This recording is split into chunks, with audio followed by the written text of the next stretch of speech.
Welcome back to Dalron Models. So in this video I'm going to be working on the engine assembly, so the gearbox, exhaust and the main engine and air intake. So I skipped off doing the removal of the sprues and clean up because I showed that in the last video, so I'm not going to show that in every video. So I'm ready to make a start on assembly. So before I start painting, any pieces like this, where there's two parts for the same piece that are going to be the same colour and everything, I'm going to glue together.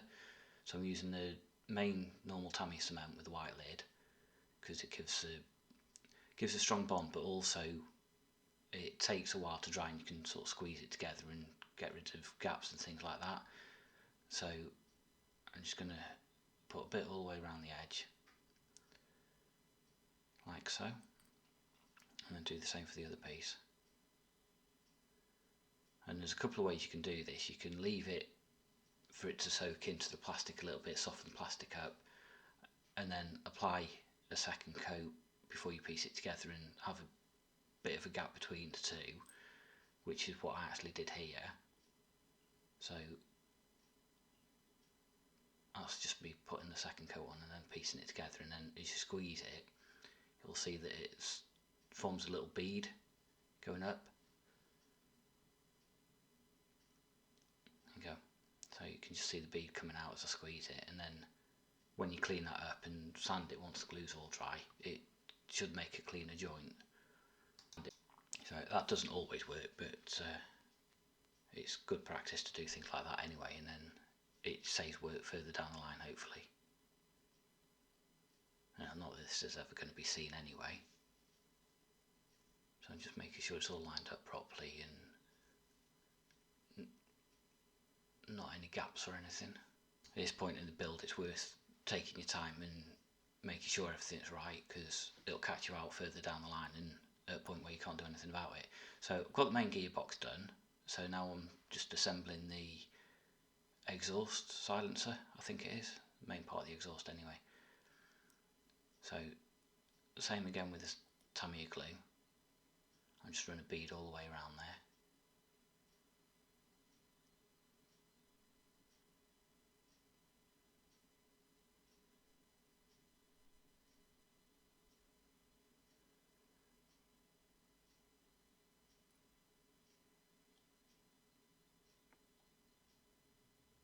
And then same again on the second piece.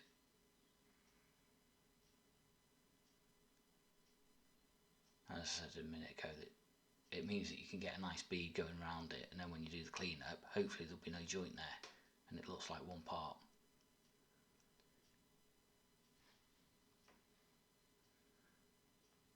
So just making sure that the holes line up properly, because again, if you don't get those lined up now, it makes steps further down the line a lot harder to do. So it's worth making the time and effort to do it right the first time.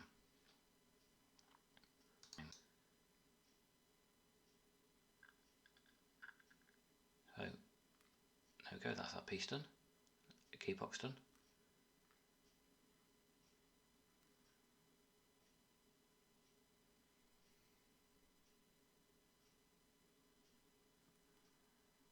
Right, and then I'm not sure what this piece is. It's part of the air intake system, but again the same process applies.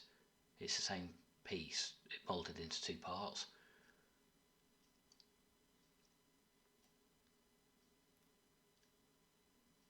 So I'm just doing the same again with the glue all the way around.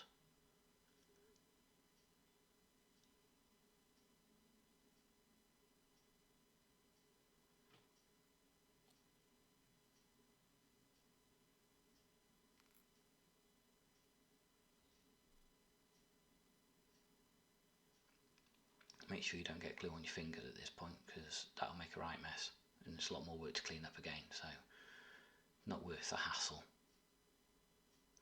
So as before, making sure all the lines line up, all the holes and everything, the edges and all the rest of it, and I've got a nice good seal all the way around.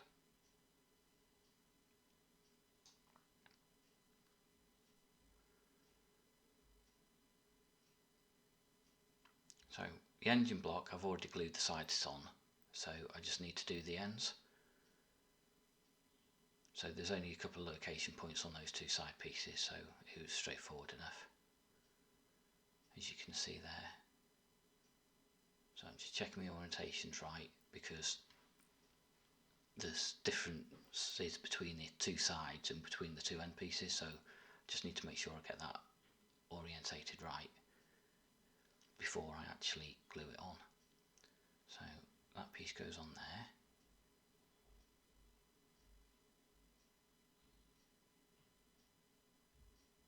So I'm just dry fitting it for now, just to make sure that it fits properly. I'm not going to have any problems. So I did notice there was a bit sticking up on this edge, so a quick going over with a sander just to clean that up.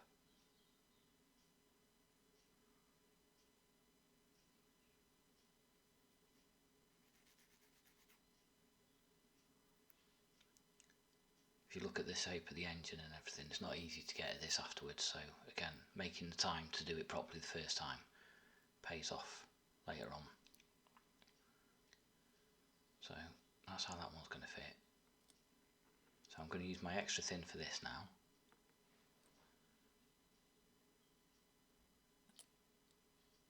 And then if I show you on the camera, I'm just running a bead along the inside edges of that.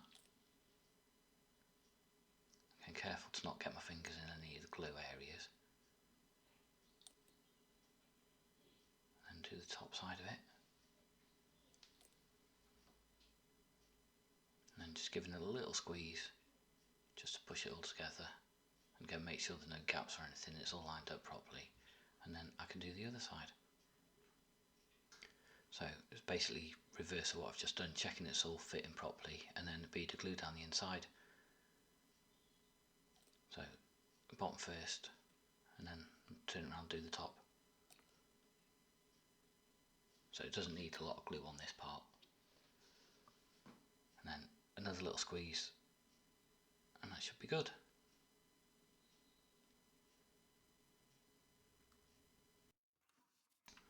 So next up is the exhaust. So I'm just checking how this is going to go together now, because there's multiple pieces to it and it's not the easiest thing to fit together. As you can see, there's practically a butt joint there. There's hardly any attachment location for it, so trying to get that in there and have a nice strong joint is not the easiest thing. So what I've decided to do is glue it while I'm attaching it to the main piece, and then I know that it's all lined up exactly where I want it to be, and it's not going to have any problems later down the line. So I'm just checking the orientation of the pieces just to make sure that they're where they should be, and then I can fit those in. So that's how it's going to fit.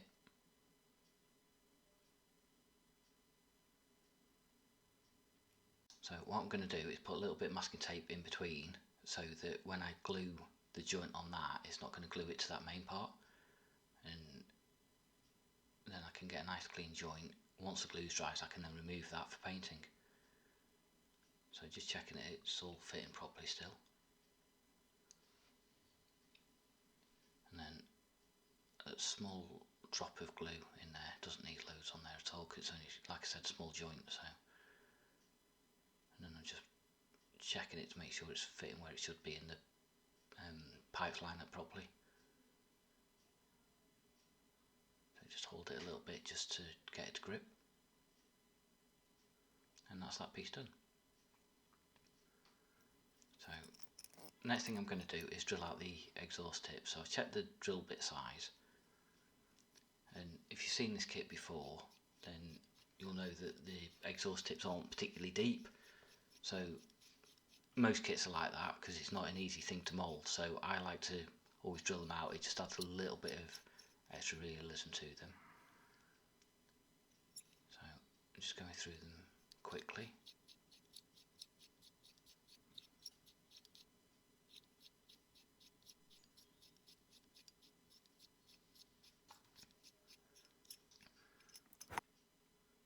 So you can see in there the difference that I've got. So that's the back end, that's the front. So I'm just going to deepen that second one a little bit more.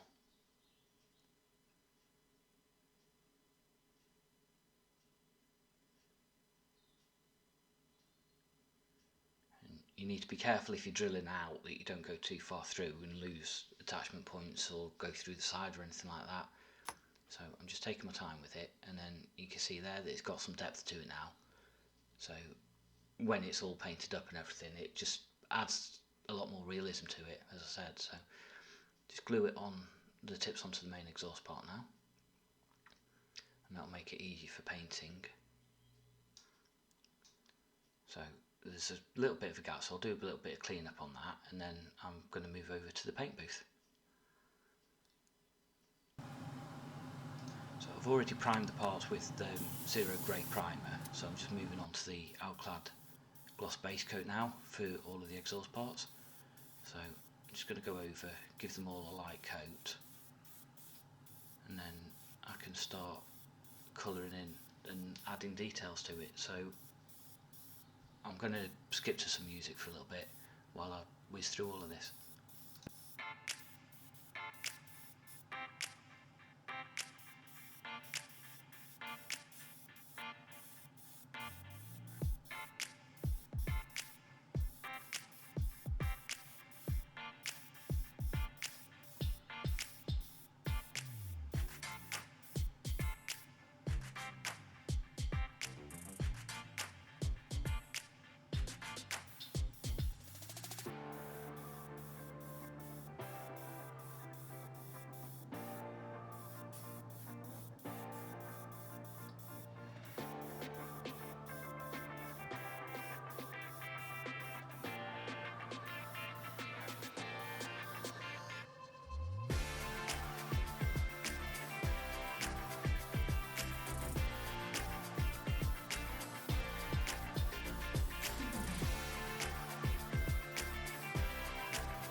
So after I'd finished airbrushing, I went ahead and added an oil wash to the pieces.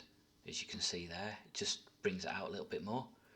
So I can start assembly. So using the Bob Smith Gold, I'm just going to add a bit to the bottom of this so that I can then add the mounting bracket. Just a couple more dabs there. And then just check that I'm fitting that the right way round. Because obviously I don't want to glue that the wrong way around, so I'm just checking the instructions on there.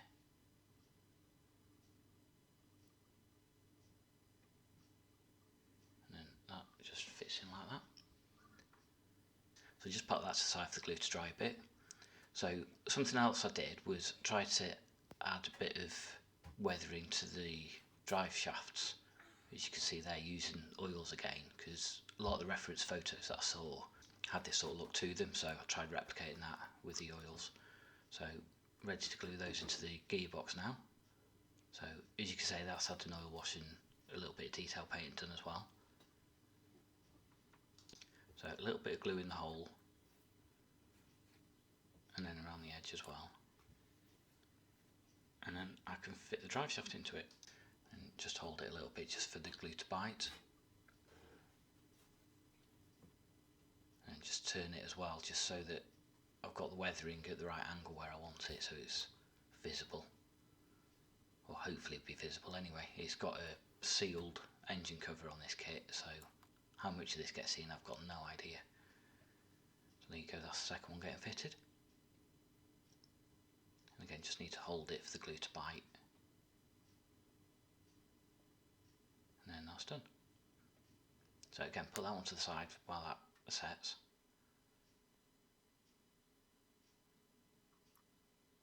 And then I can start on this one and add the exhaust pipes to it.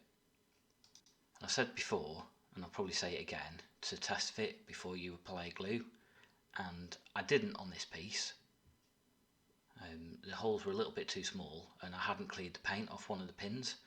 So as I start to fit it, I struggle a little bit because it doesn't want to go, as you can see. So a little while later, and I'll skip past that, and cleaned it all up as it should have been. So then I'll do this side and show you how it should be done properly. So you probably see in there I've cleaned the holes out and also on the pins there. So as I push that side in, it goes in nicely with no issues, which is how the other side went eventually after I cleaned it all out. So try and learn lessons from that, because I certainly don't, and don't follow my own advice sometimes. So just going to mount this on the back of the gearbox now, so a couple of bits of glue in those holes, and then I can fit that in.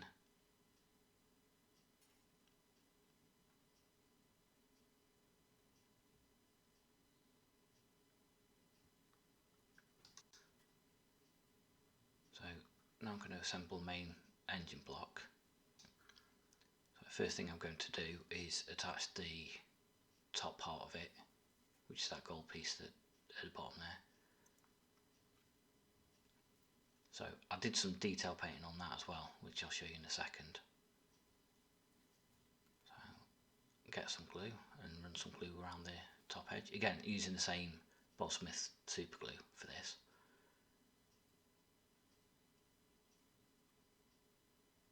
And just get the bead all the way around the edge.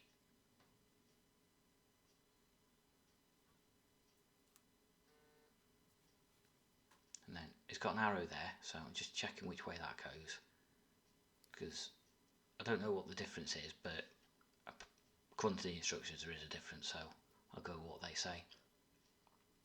And just put a little bit of glue in here for the distributor. And it's one of the annoying things about doing an out of the box build, is it would be so easy to drill out the top of that and drill out the top of the head area where the spark plugs would be, and then add wires into there.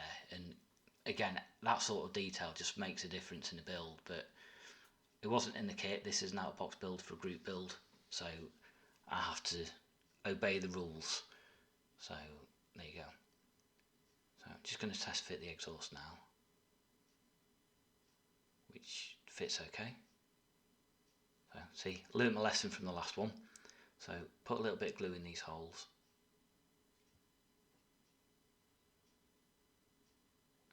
And then I can fit the part.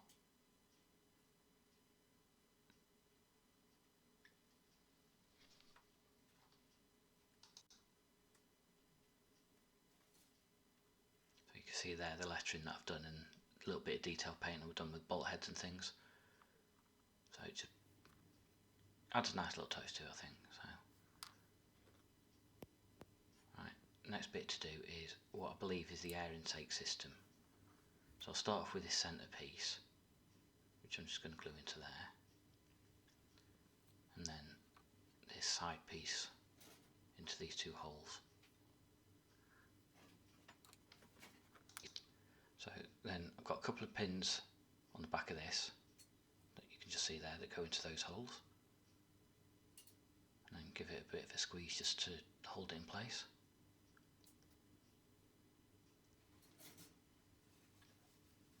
So as you can see, I've done a little bit of detail painting on those pieces as well.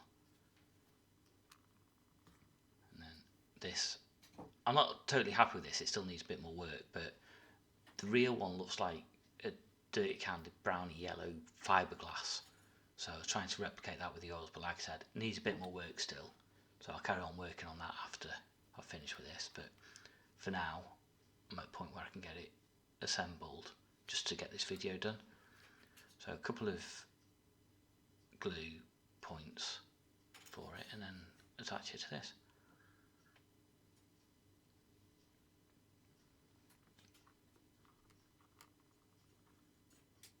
So test fit that in there, see how it goes. A little bit of a tight fit because again there's some paint on there, so just get my knife and then I can just scrape some of that paint off just to make it a better fit and then not have any problems as I try to squeeze it.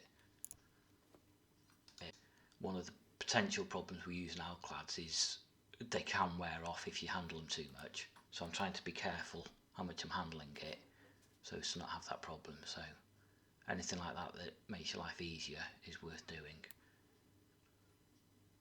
So there you go, that's that piece done for the most part. So that's going to fit into the engine block like that. So again, I'm just checking that it's fitting okay and not got any clearance issues with the other parts. So now I'm ready for some glue. So again, same Bob Smith Gold, a couple of dabs in the holes, and then I can squeeze that into there. So as I did with the interior, I'm trying to enhance the build with paints and weathering to bring it to life a bit in different metallic shades and things, just to break up the monotony. The instructions would have you paint all of those silver bits that I've done just plain silver, and then the exhaust is one solid burnt iron colour, which doesn't look great, so I'm just trying to enhance it. So there's a little bit more weathering that I'm going to do off camera, and then I'll get some photos up later on. So that's the end of this video, so thank you for watching. I hope you enjoyed it and I shall see you next time.